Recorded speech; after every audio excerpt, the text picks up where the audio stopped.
Honestly, I could have come up with 70, but I'm going to give you 7. 7 mindsets that I believe are consistent among high performers. So let's first talk about what a mindset is. Very simply defined, a mindset is an attitude held by someone. So established attitudes. So before we dive into this, what are your attitudes about change? What are your attitudes about fear? What are your attitudes about politics? What are your attitudes towards people, processes, environments? And so when you begin to ask that question, what are my attitudes? Then you begin to understand, oh, that's how I'm developing a mindset. Okay? So now that we've set that, let's walk through this. What are the 7 mindsets, or at least 7, what I believe are fundamental mindsets for successful people? Number 1 is they're always growing. They're always growing. They have a pretty firm belief that their abilities and that intelligence or knowledge can be developed. So that's huge. They always believe there's more. I can learn more, and as a result, I can do more. So they're continuously learning. They have a spirit of enthusiasm to acquire new knowledge, turn that knowledge into skill, and then watch this, turn all of that into wins. They want to win. They're always looking to win. I'll tell you a story. I heard this years ago. One of my favorite coaches, he signed a basketball that's over my shoulder here in the studio, Coach K, legendary coach of Duke. And I talked to a young coach at the Final Four. It was probably about 7 or 8 years ago. And we were talking, and I was saying, well, how was your off season? And tell me some exciting things that are happening for the program. He said, you're not going to believe this, Ken. He goes, I got a call last week from Coach K. I said, really? What was that about? He goes, he saw us play in the first round of the NCAA tournament last year, and he really liked the way our offense ran. And Ken, he said, I couldn't believe it. Coach K's on the other end of the phone going, can I schedule some time with you? I'd like to come spend time at your place and review the film. I'd love to learn more about your offense. And this young coach had been coaching for about 10 years, young guy, still in his 30s, couldn't believe, his mind was blown that Coach K wanted to learn from him. This is the GOAT. One of the GOATs, right? And he wants to learn from a younger player. This is what I'm talking about.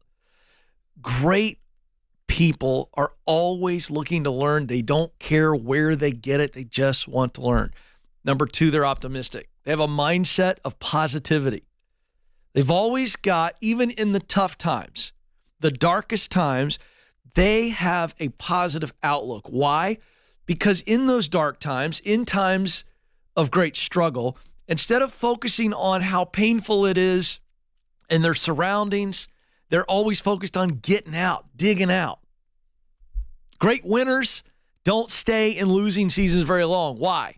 Because they start focusing on what must change. They don't dwell on the problems, they dwell on the solution. And that's interesting. Even in the darkest times, hear me say this, because this is not Pollyanna positivity. Everything's okay. No, that's empty. This is truly an attitude to say, this sucks right now. They know why it sucks. But instead of focusing on what sucks, they focus on the solution so it doesn't suck anymore. And that mindset and attitude to say, I'm not going to stay in this pit, I'm going to get out, makes you optimistic. Number 3, and by the way, this future thinking leads to this third mindset. Because they're always thinking about the future and making it better, it leads to persistence. This is an attitude too. They are tenacious. They just don't give up. They may pivot. They may make a very strategic, positive quit, but they don't stop. They view setbacks as temporary, and they use them as stepping stones. This is what I love. Winners know how to lose. Losers don't know how to lose. I'll give you an example. A loser in life is someone who loses, and they accept it as what it was, what it is, And they don't think about anything going forward. Just, I'm the victim. This happened. I couldn't do anything about it. I can't learn anything from it. I just lost. And they soak in the loss. Whereas winners go, why did I lose? What could I have done better? What could we have done better? How do I avoid this in the future? How can I make this better? Number 4, they're goal-focused. They set clear and achievable goals. In other words, I could say specific goals. They're not muddy goals. They're extremely specific. I want to lose this much weight in this amount of time, and the way I'm going to do it is this way. I'm going to change this, and this in order to get this. Whereas most people, when they set a goal, it seems clear to them, but it's not. It's just, I want to lose weight, or I want to get a new job. Okay. So first time I ever ran a half marathon, to give you an example, I had to go, I want to run a half marathon and I want to have a stretch goal. And the way I'm going to do it is this, and this. That's a clear goal. And then once the goal is very clear to them that they can do it, they're diligent to get after it. And they create a process by which to reach the goal. That's what makes it achievable. Now, this gives them huge confidence because of their discipline focus, the belief in their abilities and their processes. This powers them to take a calculated risk and overcome obstacles. It's a mindset of, all right, I figured this out. I can do it. Then they accept and adapt to change. All along the way, great winners are facing change. It's part of the deal. But they're flexible and they adapt to those changing circumstances. And that enables them to actually get that grit and the perseverance. It moves forward. And then finally, they have a love-hate relationship with failure. They hate losing, but they love what they learn from it. Did you hear that? They hate losing. I mean, hate it. But they love what they learn from it. It doesn't break them. They see failure as a natural part of the learning experience, and they understand, I signed up to be a champion. I signed up to play. So guess what? That means I'm going to lose sometimes. But it is the losing that makes me a better winner. Those are the mindsets of great men and women.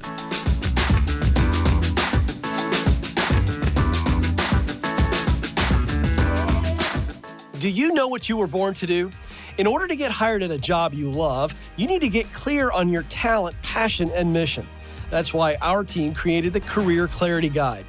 In just a few minutes, this free tool will walk you through a process to discover what you do best, that's your talent, the work you love to do, that's your passion, and the results that matter to you, your mission. Then you'll feel more confident throughout the job search process. To get started, go to kencoleman.com/clarity.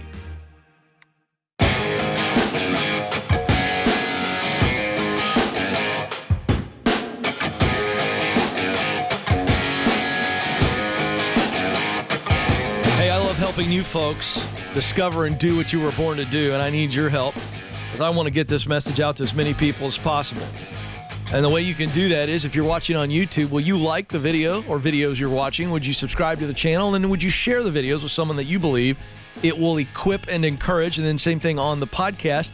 But the new thing is, will you give us a follow, a 5-star review, and share there as well? I would be grateful for that. All right.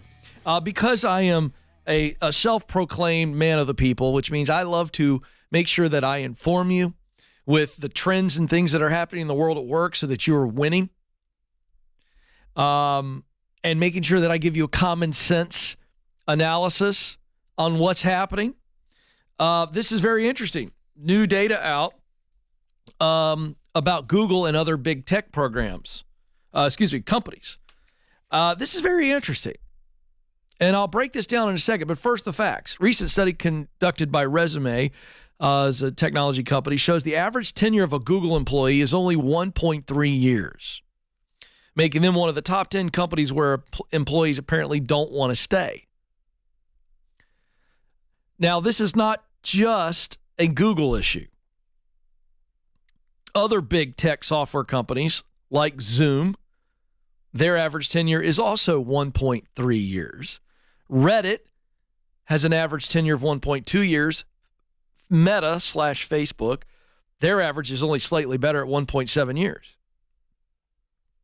So what we're seeing from this is If you get a job with a big-time tech company, so think big brand name, looks really great on your resume, and smaller firms come calling. So to my friends out there who want to get in technology, you need to be talking to my friends at Bethel Tech. They have a 9-month online program. Costs less than $15,000 for the program if you are a Ken Coleman Show listener, viewer. And you can get into big tech. And if you get into big tech, here's what the data is telling us. Smaller tech companies, they're looking to cherry pick you.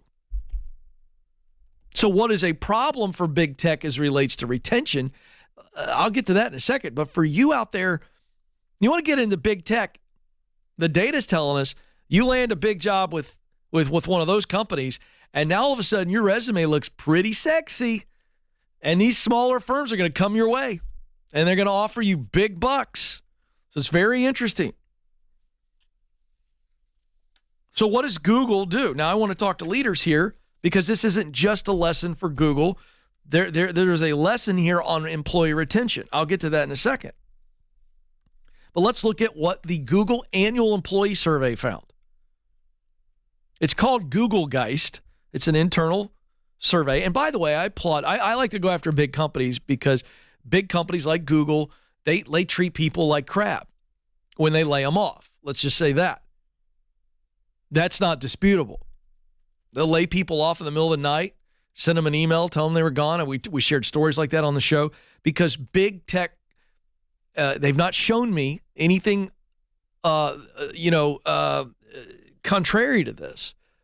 But they look at you as a unit of production and you affect their stock price. So when their stock price potentially gets hit or they see a potential recession coming down the line, like a lot of companies did in the first and second quarter of this year, what do? Big tech started laying people off. Why? Because they're trying to cut expenses to see that share, the stock price go up. So what's going on at Google? Because I would suggest to you it's probably similar in these other big tech companies. This is what the employees said. They did not view their pay packages as fair or competitive with what they could make elsewhere. And they also questioned Google's ability to execute. In other words, to get you-know-what done. The lowest scores across the board in the survey were compensation and execution. The highest scores in the good news category were Google's mission and values. So there's a leadership lesson here. All right, first let's break these things down. Okay, so if I'm a Google exec right now, I'm not happy with this retention policy. This isn't good. And I'm looking at this employee survey and I go, we got a lot of people on the team who think they aren't paid fairly. So now that's a communication issue. Communication, by the way, two-way street. You look at a healthy marriage, you show me a healthy couple and they communicate well. Well, it's not that they're both eloquent. It's not their ability to give a 4-point speech in the middle of an argument. It's their ability to be clear. It's their ability to hear. That's it. I'm not a marriage expert, but I've been married 25 years. So I've been on the wrong end of this deal a lot. All right? So I'm being honest here. The clearer that I am, the better in my relationships with my 3 teenagers. Good Lord. You want to learn how to be a great communicator, figure out how to be clear and how to hear your kid. It's hard, parents. Come on. Now, so as an executive, when we've got this kind of thing, we got to be clear as a communicator on this is how we pay. This is how we come up with it. And I need to know why you feel that you aren't fairly compensated. If I'm Google right now, I'm going, man, I'm dispatching my leaders. I'm going, hey, let's have a safe conversation and allow people to go to show you based on the market, based on my skill and experience in this role, here's why I believe I'm not being fairly compensated. But that takes some guts for leaders to maybe be wrong. And that's why we don't see leadership communicate well. Not only leaders do you need to be clear on here's how we compensate, but you need to listen to these employees. And when they show you this, you go, well, I see that right there. And I see that maybe you're in the mid-range and you like to be on the high range. Let's come up with a growth plan to get you there. That's how this should happen. because a lot of these employees are moving on. We saw this in the Great Resignation, which was a 2.5-year period. Are you ready for this? Where over 70 million Americans changed jobs. We also saw a phenomenon after the Great Resignation, which was called the Great Regret, where millions of people said, I wish I hadn't left where I was. Why did they leave? They left for a bigger paycheck. But the paycheck high wears off. You leave a good company in a good role, you're on the right seat of the bus, and may I say, on the right bus. But you go somewhere else, a different bus, which has a different seat, and a bigger paycheck, you feel really great for a while. Stand a little taller, look at me, I got a promotion, I got a bigger paycheck, woo! And then we humans adapt to change so quickly that after about 3 or 4 to 6 paychecks, we start realizing I'm on a crappy bus or I'm in a crappy seat. And we start regretting that we chased the paycheck alone. The reason I wrote the book From Paycheck to Purpose is because this has been happening since the dawn of time. A paycheck isn't enough. The data shows us there must be purpose in work. In fact, there's 3 human needs that Gallup has found that must be met. And so Google or any major company, and I'm also not just talking to leaders right now, those of you who aren't in leadership, or maybe you're in a leadership role, but you're not happy where you are. There are 3 human needs that the largest study ever done on employee engagement revealed from Gallup. Number 1, people need to see purpose and meaning in their work. There's got to be a connection. I love doing it, and the results that I produce matter to me. Second, we're all still little girls and little boys who just want to be seen. Daddy, watch. Mommy, watch. It's not enough that mom and dad are looking at us. We want them to go, way to go, Kenny. And so that leads to that second human need. We must get recognition for our unique contribution. This is not happening in the world of work. You want to know why people are leaving? They're searching for some acceptance. Hey, Debbie, you did a good job on this the other day. I saw it. It was great. The third human need that must be met is they must have a relationship with their leader. It can't just be boss. That's so transactional. Relational is a boss who coaches me, a boss who mentors me, who cares about me growing personally, professionally, and financially. You want to change bad retention? Meet those human needs and watch everything change. Are you wondering if you should leave your current job or stay put? You're not alone. That's why we created the Should I Quit My Job quiz. In just 5 minutes or less, this quiz will help you determine if you're at the right company and if you're in the right role. If you need to make a move, you'll even get practical next steps to keep you moving forward. Listen, stuck is a choice, and life is too short not to do what you were created to do. To take the quiz, go to kencoleman.com/quiz.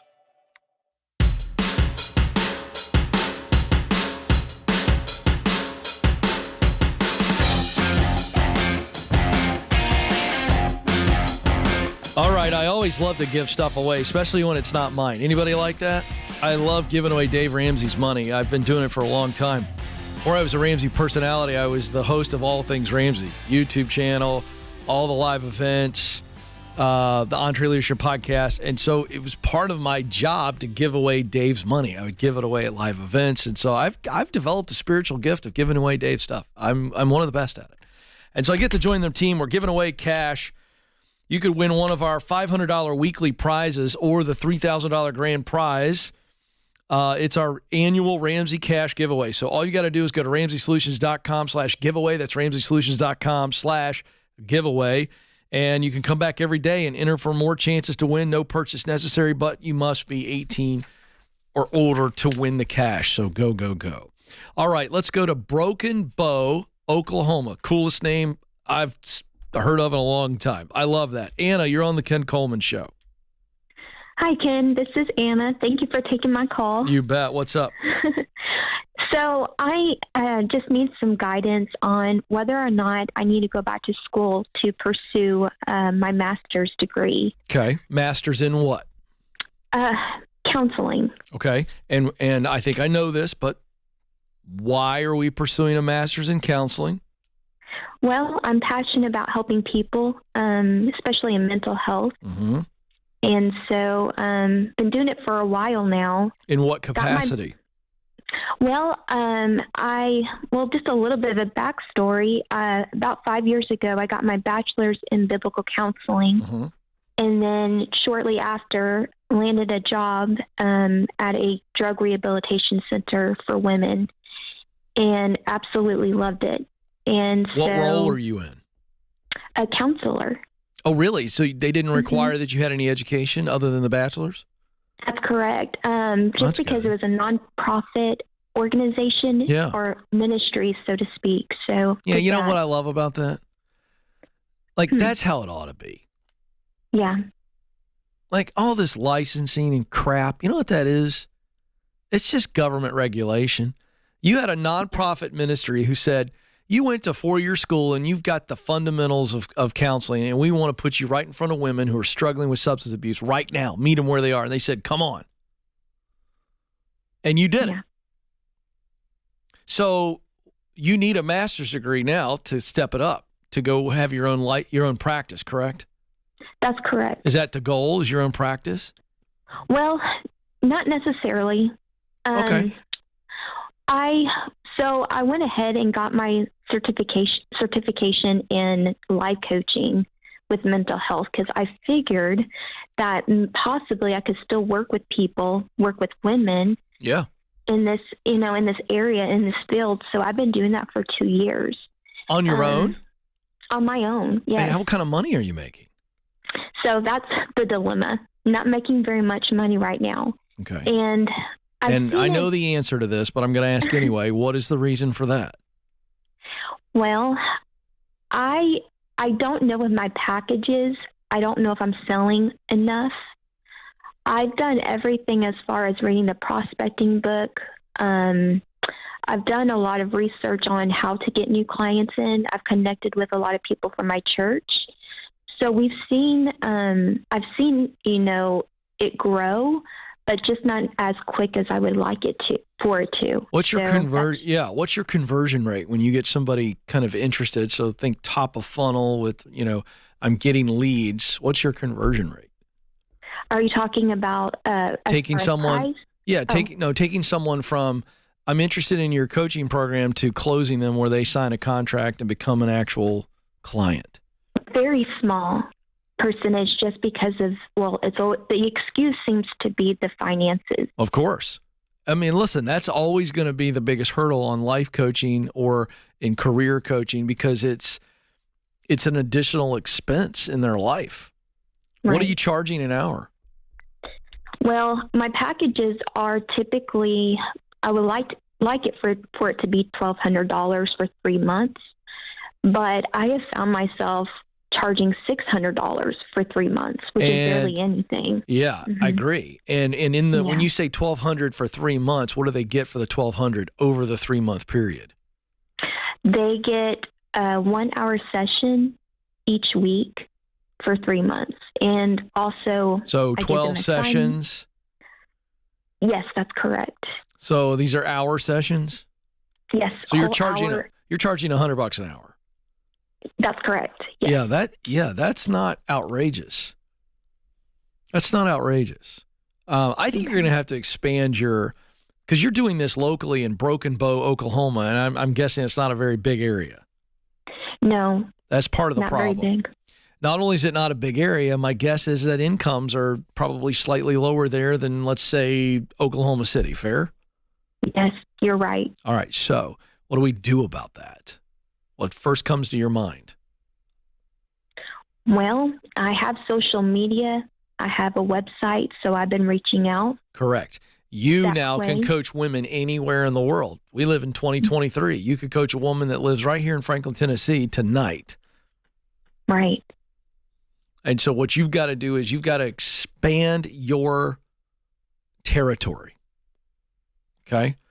And you may need to, for a season, you may need to work another job so that you take the financial pressure off of this, because this is the dream job. Yes? Yeah. Yes. All right. So I've seen so many dream jobs go to the graveyard because they had too much financial pressure on them. I'll give you an example from my own life. I don't know if you know my story or not, but I started in broadcasting at 33. I didn't have a degree. I still don't have a degree. I knew I had the talent. I knew I had the passion. And I had to figure out the mission piece, the results I wanted to create. First, it was sports. And I realized I didn't want to entertain that way. I wanted to equip and encourage people. And so figured out the lane and essentially got a machete out and carved my own lane. And then Dave Ramsey comes calling, right? But had I put all my eggs into the broadcasting basket, my family and I would have probably starved. Do you understand? Yeah. Which means I would have had to quit or pause. And so there are times in our lives, Anna, where we have to pause. But I don't think this is the time. I don't think you need to pause. I just think you may need to think about, do I need to make some more money through a part-time job or a full-time job for a season, and I really start working to get my online life coaching for women that have dealt with trauma or whatever, because you've got the perfect background and you got a heart for these women. You know who they are. That's the good news. You know your audience. You just got to go find them, and you got to go where they are online, and you got to be a lighthouse. You ever seen a lighthouse on a coast at night? Yes. It's a beautiful thing. And you got to be a lighthouse, and you got to stay with it. But taking the financial pressure off of this is going to be huge, because now it's not, every day I step into this, I don't step into it with stress to try to get X amount of clients who will sign this, and I got to talk to them about money, and you don't want all that stress. Am I hitting the nerve? Yes, that's correct. All right then.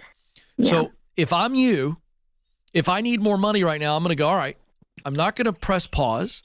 I'm certainly not going to quit, but I am going to go bring in some more money somewhere else, so that when I'm out there nights, early mornings, weekends, maybe an hour or two during the day, if I've got a remote job working from home, whatever, in those moments, I'm moving the ball down the field incrementally, slowly, yes, but steadily. And I'm learning how to get people from outside Broken Bow to go, I want to hear what Anna's got to say. And I think Anna can help me. Thoughts? Okay. I think that's wonderful. That's my heart. That's where my heart is at. Don't you dare quit. You hear me? No. Okay. So if you got to take some financial pressure off of this dream, take the financial pressure off, but doesn't mean you stop doing it. It just allows you to go, and I can focus on one woman at a time. And you start helping one woman at a time, word starts to spread. You got to believe that. So hang in there. I got a gift for you. I want you to read the proximity principle and connect it to what you're trying to do. Hang on, we'll get you the book.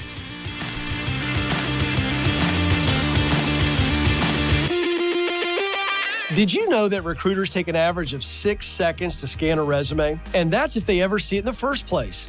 In fact, 75% of resumes are rejected before reaching a hiring manager. Listen, folks, if you want to get hired, you've got to make your resume worth noticing. That's why we created How to Write the Perfect Resume.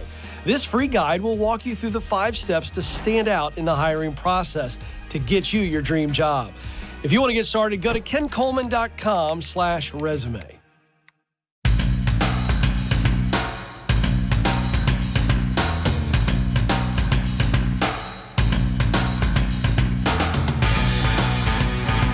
All right, I think I've got some really encouraging news for everybody listening and watching today. So I want to make sure if you're listening, you're watching, and I know you might be at your desk, you might be on the treadmill, you might be on a tractor, who knows where you are. I want you to listen. This goes for my team, by the way, behind the glass. This is very exciting what I'm about to tell you, as I want everybody to hear this, because I have a hard time believing what I'm about to say, but it's true. You ready for this? You are a genius, and the science backs it up. You ready? It's so exciting because when I first read this, I went, does that mean I'm a genius?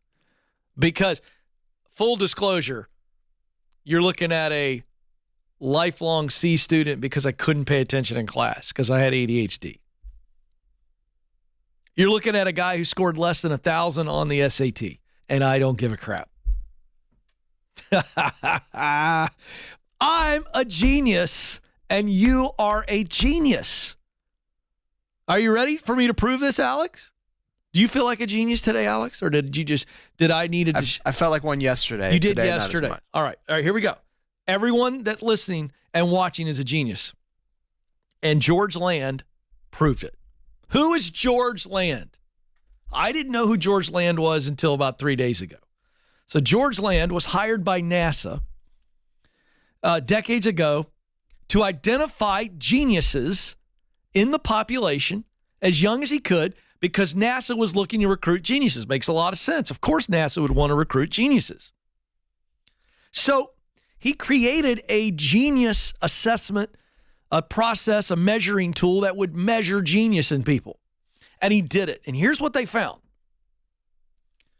98% of children at the age of 5 tested as geniuses. That's pretty freaking amazing. So they tracked those children from the age of 5, and they stayed with them. It was what's called a longitudinal study. It's a long period of time. And when they were 10, listen to this, only 30% of them tested out as geniuses.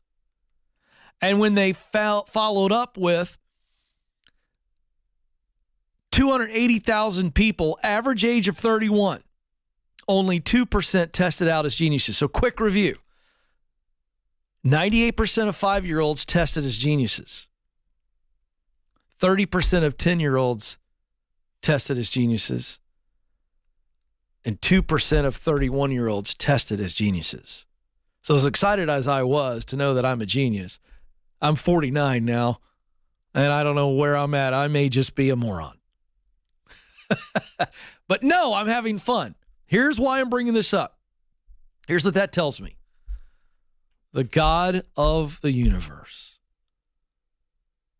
who created us, as David says in Psalm 139, 13 and 14, you created my inmost being.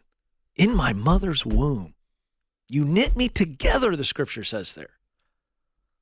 And then David says, I am uniquely and wonderfully made. Uniquely is none of us are the same. We've got a lot of similarities, but I'm unique and you're unique. And I'm wonderful. Wonder, a child has childlike wonder, and it's the cutest, most beautiful, pure thing on the planet is childlike wonder. First time a toddler sees something like a spoon, they're so excited. Why, Daddy? Why? We don't have to teach a kid to wonder. So I'm going to suggest to you that it is our childlike wonder that makes us geniuses. And if the 10-year-olds, life has beaten the genius out of them, it's because our education system, we stick these kids as little geniuses of wonder, as 5-year-olds, and we tell them, color inside the lines. We tell them, well, Johnny, the coloring page here says you have to color everything that's got a number 1 in it blue and everything that's got a number 2 in it red. And you didn't do that. And you need to be careful because you didn't color inside the lines. And so we teach kids at an early age to not be creative geniuses, but to be conforming rule followers. Oh, parents, please wake up. Adults, please know that you have become compliant. You've become a conformist because society told you that that's how you're good. But I and God want you to be great.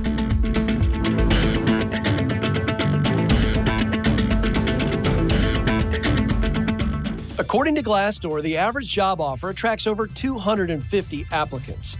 If you've made it to the interview, you've already made a great impression. So now is the time to showcase how you are the best choice for the role. That's why we created How to Win the Interview. This free guide will walk you through the 5 strategies to help you stand out amongst the competition. With just some intentionality, you can prepare yourself to win the interview. Go to kencoleman.com/interview.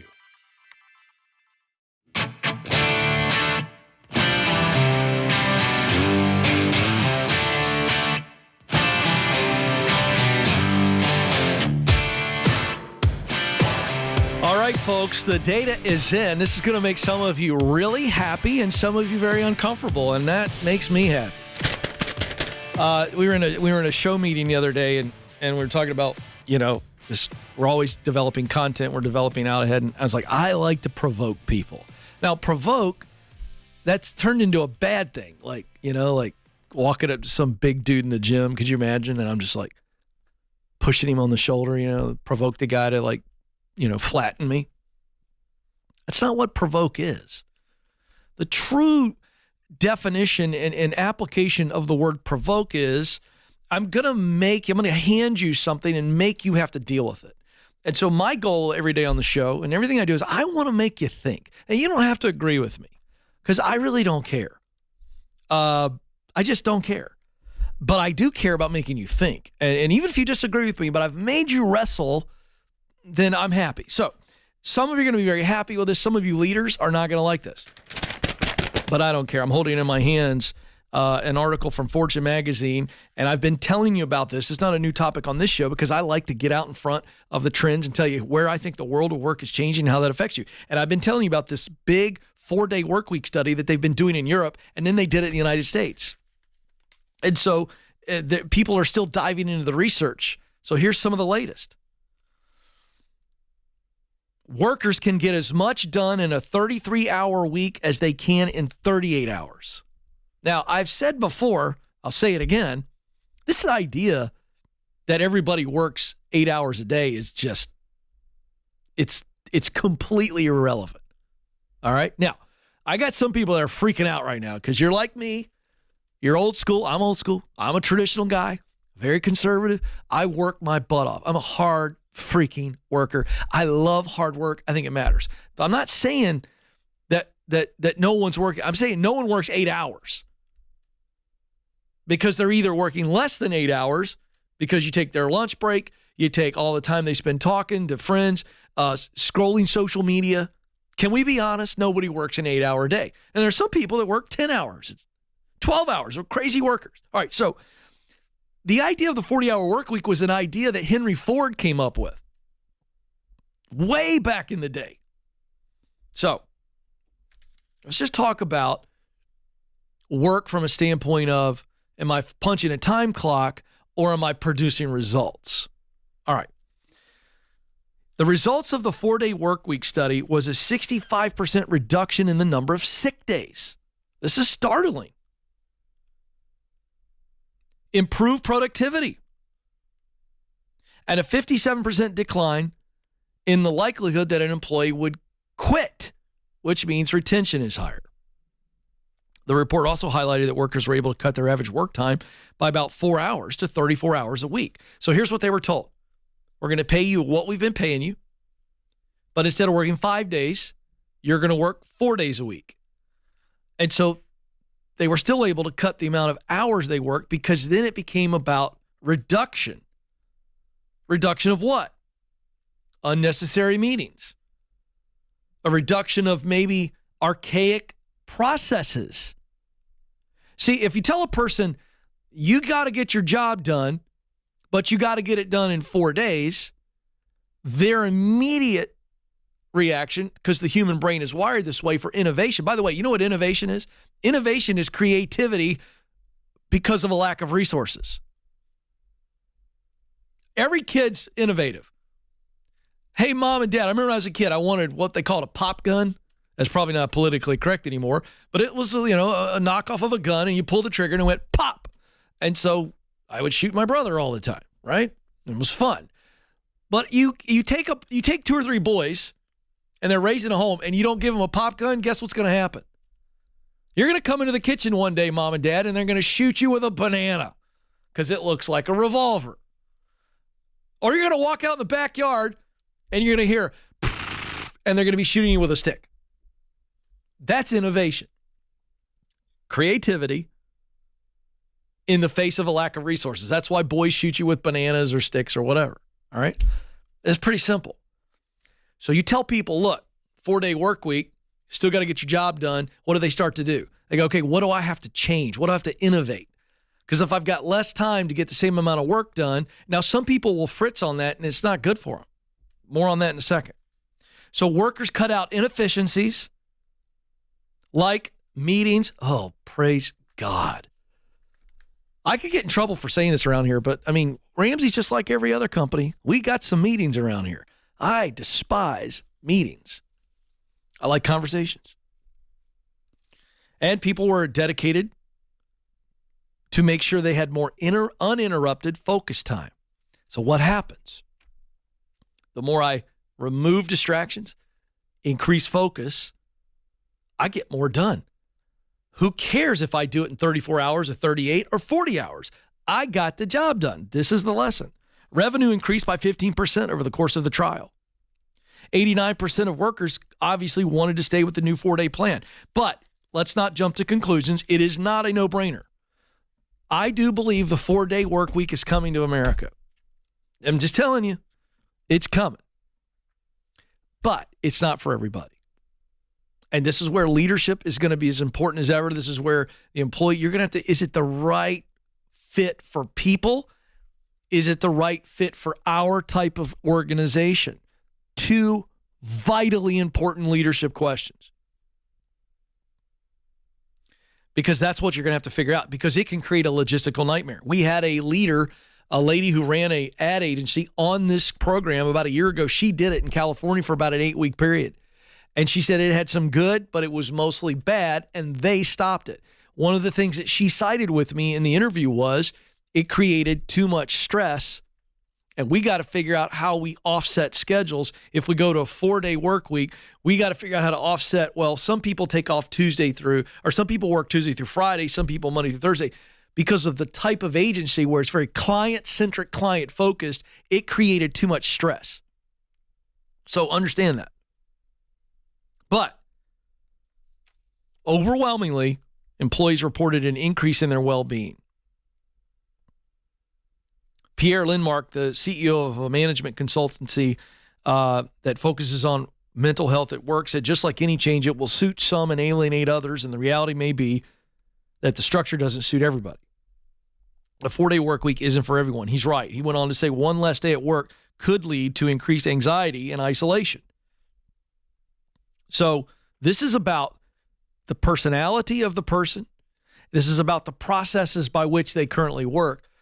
And can you innovate and eliminate? That's the key. So I say all that to say, I believe this is coming. I can't tell you when it's coming to America, but it's coming. It's coming because there's too much good data from this study in Europe for companies not to go after it. Now, again, as a leader, let me just say this. I believe wholeheartedly in autonomy.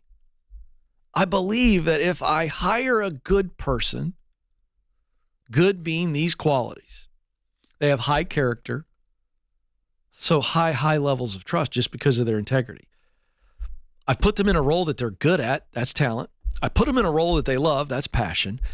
And I'm allowing them to produce results that matter deeply to them. That's mission. That's what I teach, talent, passion, mission. I put them in their sweet spot, and they got high character. And then I care for them. That person can work in Timbuktu. That person could work any schedule that they choose. Why? Because of those factors I just gave you. And I am now trusting them to do the job. And a leader who learns to trust and say, you know what? I'm going to give you a lot of rope. Go. And I'm going to communicate with you frequently. I'm going to communicate with you clearly. and I'm going to measure you based on your results. Hear me say this. We have so many bad leaders. You're so focused on rituals and processes instead of results. Every human being longs to be free. 77% of Americans want to be self-employed, but only 7 are. What does that tell you? That they want freedom. They don't really want to work for themselves. They just want to be free. The 4-day work week is moving us in an interesting direction. This is the Ken Coleman Show. Press on. Thanks for listening to the Ken Coleman Show. For more, you can find the show on demand wherever you listen to podcasts and watch the show on YouTube. You can also find Ken across all social media by following @Ken Coleman.